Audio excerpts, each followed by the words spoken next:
Hello student, today's lecture is on graph theory in our network analysis course।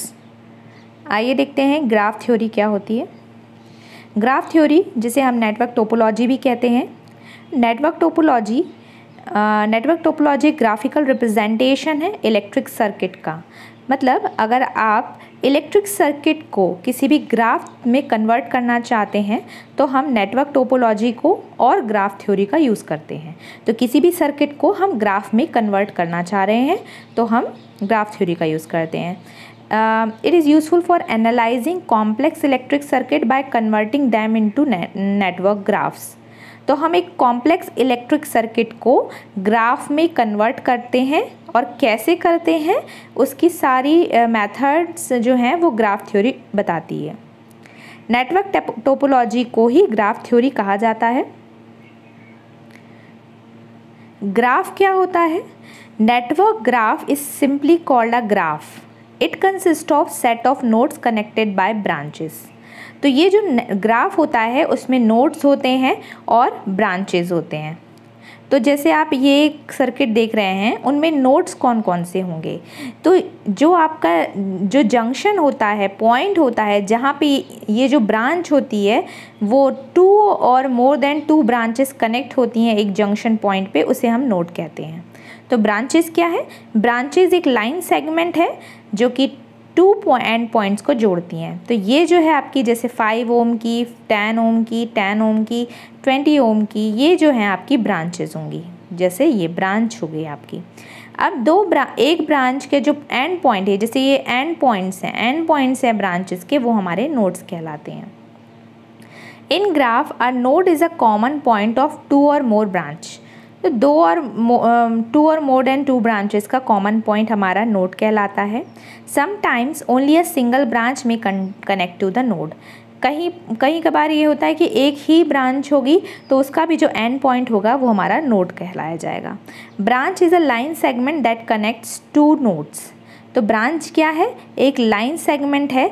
जैसे यहाँ पे node 3 और node 4 को ये वाली ब्रांच जोड़ रही है, ये वाली लाइन सेगमेंट जोड़ रही है, तो इसे हम ब्रांच कहेंगे।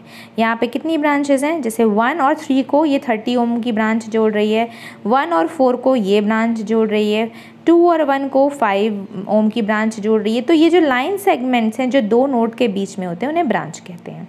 तो ये हमारा सर्किट है, इसे हम इस तरीके से ग्राफ में कन्वर्ट करेंगे। तो कैसे कन्वर्ट करेंगे आइए देखते हैं। डेफिनेशन है नोड की, एक बार फिर देखते हैं। A node is defined as a end point of line segment. तो किसी भी लाइन सेगमेंट के एंड पॉइंट्स को हम क्या कहेंगे? नोड। या फिर जंक्शन, 2 ब्रांच के को जोड़ने वाला क्या होगा? जंक्शन पॉइंट, वो भी हमारा नोड कहलाता है। और ब्रांच क्या कहलाती है? लाइन सेगमेंट जो कि बिटवीन द 2 डिस्टिंक्ट पॉइंट्स। तो 2 डिस्टिंक्ट पॉइंट जैसे पॉइंट 1 और पॉइंट 2, नोड 1 और नोड 2 के बीच की जो लाइन होगी वो हमारी ब्रांच है। अब कैसे इलेक्ट्रिक सर्किट को कन्वर्ट कर सकते हैं हम ग्राफ में? ठीक है, by replacing the passive elements end voltage source with a short circuit. तो पैसिव एलिमेंट्स क्या है? जैसे रजिस्टर पैसिव एलिमेंट्स होता है। पैसिव एलिमेंट्स जिसका खुद का सोर्स नहीं होता, वो किसी से सोर्स लेता है। तो ये जो रेजिस्टेंस है उनको हम क्या करेंगे? एक शॉर्ट सर्किट लाइन से रिप्लेस करेंगे और हमारे वोल्टेज सोर्स को शॉर्ट सर्किट लाइन से रिप्लेस करेंगे। इसकी मेथड क्या है कि पहले आप एक सर्किट को ले लें, सर्किट में जितने नोड आपको दिख रहे हैं उतने नोड प्लेस करें। जैसे 1 2 3 4, 1 2 3 4 हमने नोड प्लेस कर दिया। ठीक है, अब 1 और 2 को जोड़ने वाला जो ब्रांच है वो, क्योंकि वहाँ पे पैसिव एलिमेंट है तो उसको शॉर्ट सर्किट से डिनोट करो। तो 5 ओम को हमने शॉर्ट सर्किट से डिनोट किया, 1 और 2 के बीच में एक शॉर्ट लाइन आ गई। ठीक है, इसे हम ब्रांच को हमने एक शॉर्ट लाइन से डिनोट कर दिया। उसी प्रकार 1 और 4 के बीच में 20 ओम का वोल्टेज सोर्स है। तो हमने देखा यहाँ पे कि वोल्टेज सोर्स को भी हम शॉर्ट सर्किट से डिनोट करना है। तो हमने क्या किया? 20 ओम को 1 और 4 के बीच में, 1 और 4 दोनों नोड के बीच में भी हमने शॉर्ट लाइन ऐड की। तो हम देखिए 1 और 2 के बीच में हमने शॉर्ट ऐड की, 2 और 3 के बीच में हमने शॉर्ट लाइन ऐड की, और 1 और 3 के बीच में भी हमने शॉर्ट लाइन ऐड की। फिर देखिए 1 और 4 के बीच में हमने 20 वोल्ट को भी शॉर्ट सर्किट से डिनोट किया। फिर 2 और 4 के बीच में भी हमने शॉर्ट लाइन ऐड की, और फिर 3 और 4 के बीच में हमने शॉर्ट लाइन ऐड की। फिर देखें current source with open circuit. तो करंट सोर्स हमारा कहाँ है? ये है 3 और 4 के बीच में, ये 3 और 4 के बीच में क्या है हमारा करंट सोर्स है, तो इस करंट सोर्स को हम ओपन सर्किट कर देंगे। तो यहाँ से ओपन हो गया सर्किट। जब ओपन सर्किट हो जाता है तो वो हमारी ब्रांच जो है वो डिसअपियर हो जाएगी वहाँ, क्योंकि कोई भी करंट फ्लो नहीं कर पाएगा या वहाँ पे हम कोई भी ब्रांच शो नहीं कर पाएंगे। तो देखेंगे यहाँ पे जब फाइनल ग्राफ बना है तो वहाँ पे ये वाली ब्रांच नहीं है। तो जो हमारा करंट सोर्स है उससे हमने क्या कर दिया, ओपन सर्किट से रिप्लेस कर दिया। That means line segment in a graph represent the branches corresponding to either passive elements or voltage source of electric circuits। तो ग्राफ में जो लाइन सेगमेंट्स होते हैं वो किसको डिनोट करेंगे, पैसिव एलिमेंट्स को, मतलब रेजिस्टेंस जो यहाँ पे दिख रहे हैं पैसिव एलिमेंट्स को डिनोट करेंगे, और यहाँ पे क्या दिख रहा है, वोल्टेज सोर्स को डिनोट करेंगे। तो जो भी लाइन्स हैं इस ग्राफ में वो क्या डिनोट कर रही है, या तो पैसिव एलिमेंट्स को और या तो वोल्टेज सोर्स को। तो हमने एक सर्किट को ग्राफ में कन्वर्ट कर दिया। हम पहले सारे नोड्स को पॉइंट कर लेंगे और उनको फिर जोड़ेंगे। वोल्टेज सोर्स को हम शॉर्ट करेंगे और करंट सोर्स को हम ओपन करेंगे, तो ओपन वाली लाइन हट जाएगी और सिर्फ पैसिव एलिमेंट्स और वोल्टेज सोर्स को शॉर्ट वाली जो लाइन है वही ग्राफ में शो होगी। सब ग्राफ एंड इट्स टाइप्स। तो सब ग्राफ क्या होता है, एक ग्राफ का पार्ट होता है, part of graph is called a सब ग्राफ, यानी जो आपका ओरिजिनल ग्राफ है उसका ही एक पार्ट होता है subgraph. We get subgraph by removing some nodes और branches of a given graph. हम किसी जो मेन ग्राफ है उसके कुछ नोड्स और कुछ ब्रांचेस को हटाने से, रिमूव करने के बाद हमें सब ग्राफ मिल जाएगा, क्योंकि वो उसका पार्ट है। तो कुछ नोड हटा देंगे या कुछ ब्रांच हटा देंगे तो उसको क्या कहते हैं, सब graph. So number of branches or nodes of a graph will be less than that of the original graph। तो इसका मतलब है कि ओरिजिनल ग्राफ से सब ग्राफ में कुछ नोड्स या ब्रांचेस कम होंगी। सब graph is a subset of a graph. Main original graph का जो सबसेट है यानी उसका एक पार्ट है वो कौन है, सब ग्राफ। ठीक है, तो सब ग्राफ ओरिजिनल ग्राफ का एक पार्ट है जिसमें नोड्स और ब्रांचेस कुछ कम होंगी ओरिजिनल ग्राफ से। तो सब ग्राफ के 2 टाइप्स हैं, एक है ट्री और कोड ट्री। आइए देखते हैं ट्री क्या होता है। तो ट्री है कनेक्टेड सब ग्राफ, मतलब ये एक ओरिजिनल ग्राफ में कुछ नोड या ब्रांचेस कम होंगी और ये कनेक्टेड है, ये एक दूसरे के पॉइंट्स कनेक्ट होंगे ट्री में of a given graph which contain all the nodes of the graph. But इसकी खासियत ये है ट्री की कि इसमें सारे नोड्स होंगे। क्या इसकी कंडीशन है, but there should not be any loop in that graph. ठीक है, तो यहाँ देखें ये आपका ओरिजिनल ग्राफ है, इसमें कितने नोड्स हैं, 1 2 3 और 4। तो 1 2 3 और 4 नोड्स हमने मेंशन किए। इस ग्राफ में जितने नोड हैं उतने ही ट्री में नोड होने चाहिए एज इट इज़। बट यहाँ पर जो लूप बन रहा है, जैसे ये क्लोज्ड लूप है, ये क्लोज्ड लूप है, ये क्लोज्ड लूप है, तो बट ट्री में कोई भी क्लोज लूप नहीं बन सकता। लूप मतलब जहाँ पे इजीली करंट फ्लो कर रहे, क्लोज्ड पाथ में करंट फ्लो करता है, तो ट्री में ऐसा कोई भी क्लोज्ड लूप नहीं बन सकता, बट सारे नोड्स कनेक्टेड होंगे। ठीक है, अब देखें the branches of tree are called as twigs. तो ये जो ब्रांच है ट्री की इसे क्या कहेंगे, ट्विंग्स कहेंगे। फिर this connected sub graph contains all the 4 nodes of the given graph and there is no loop. ये एग्जाम्पल के लिए हमने शो किया है कि यहाँ पर देखें कि ये जो ट्री है इसमें चारों नोड्स हैं, इसमें चारों नोड्स हैं, बट इसमें कोई भी लूप नहीं, ये कंप्लीट एक सर्कल शो नहीं करा, इसमें कोई भी लूप नहीं है। We can conclude that the number of branches that are present in a tree should be equal to n-1, where n is the number of nodes of the given graph। तो हम ये देखते हैं कि जितनी भी ब्रांचेस हैं tree में वो उस नंबर ऑफ नोड्स यानी जितने नोड होंगे उससे एक कम ही होगी।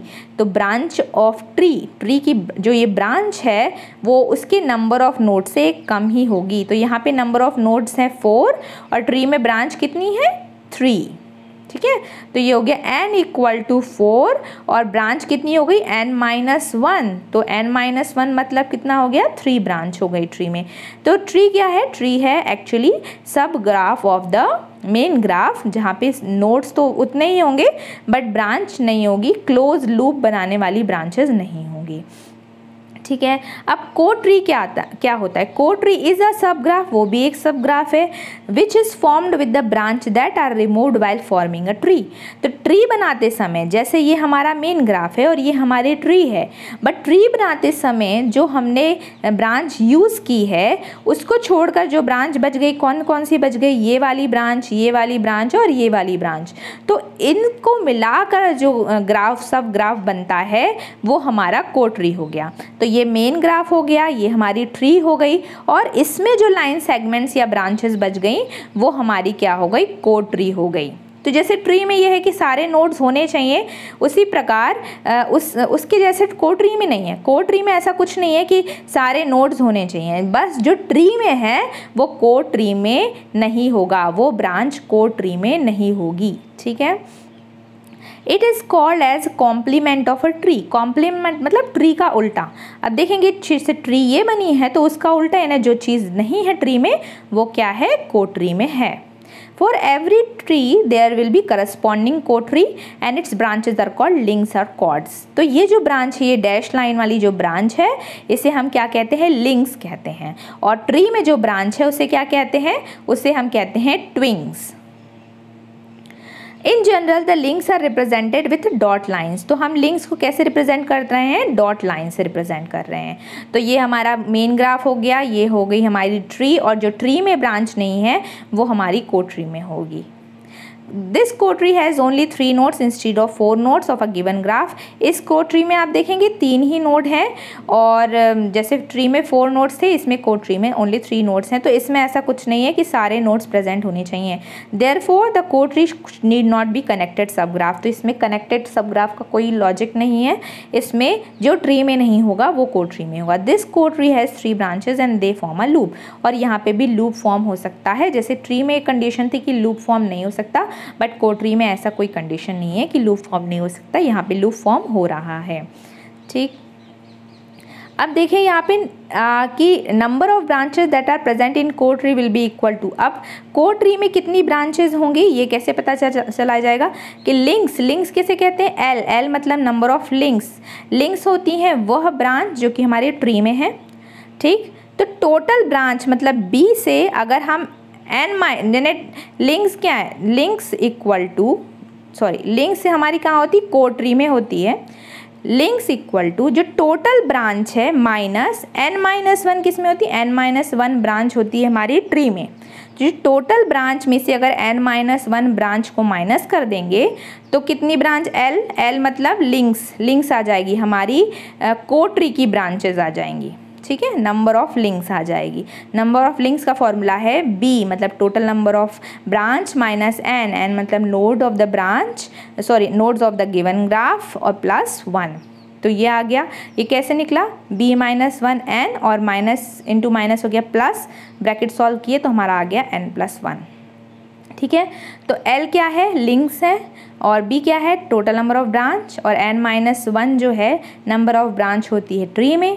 तो जब हम ट्री की ब्रांच टोटल ब्रांच से माइनस कर देंगे तो ऑब्वियस है हमारी कोड ट्री की ब्रांचेज आ जाएंगी। ठीक है। तो इस टाइप से हम मैथमेटिकल इक्वेशंस लिखेंगे। If we combine a tree and its corresponding code tree, then we will get the original graph as shown below। तो इस टाइप से हम देखेंगे कि अगर हमने ट्री को और कोड ट्री को कंबाइन कर दिया है तो क्या बन जाएगा? हमारा गिवन ग्राफ बन जाएगा। तो ये दोनों को अगर कंबाइन कर देते हैं तो हमारा ग्राफ बन जाता है। और आपने देख लिया कि ट्री क्या है? सारे नोड्स को कनेक्ट करने से बनता है, और कोड ट्री क्या है? ट्री का कॉम्प्लीमेंट है। तो आज के लिए बस इतना ही। Thank you to all of you.